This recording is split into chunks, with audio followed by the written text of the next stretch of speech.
Okay, so we're going to talk about the dumbbell incline bench press. So we'll talk through what we're looking for as good form. Brian's going to help us out as well.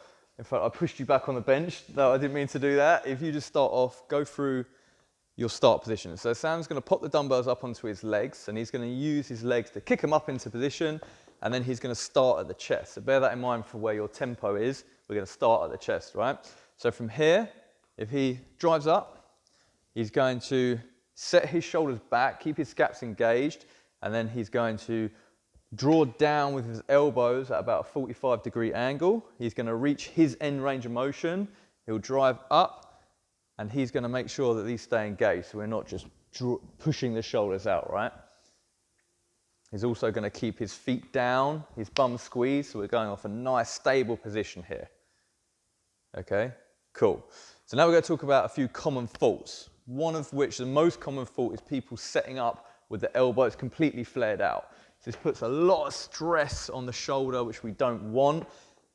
If you go for one, the risk of injury goes up. It's just a little bit nasty, right? So we want to make sure the elbows are wound in. You might be asked to do a neutral grip bench press at some point, which means they're even further in, but generally speaking, anything outside 45 degrees, we probably won't ask you. Okay? Another fault, this probably means you've got too much weight you're trying to lift, is the foot coming out or your lower body moving. A lovely demonstration from Sam there of his twitchy leg coming out. Again, you've gone from a stable position to making it quite unstable by kicking the legs out, and the hip moves is just nasty. You need to put the weight down essentially and make sure you get set to start with. Okay? Another common fault is the position of the wrists, right? So in Sam's, I'm going to go without the weights.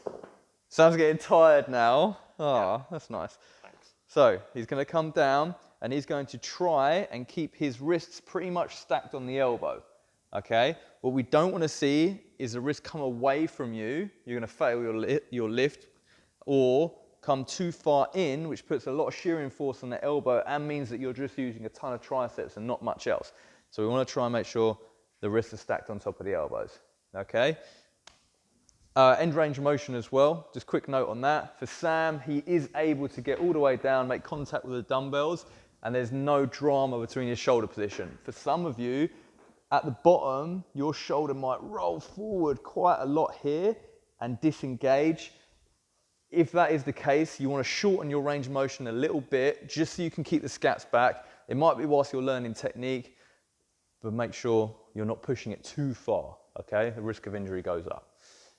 And that's it for the dumbbell incline.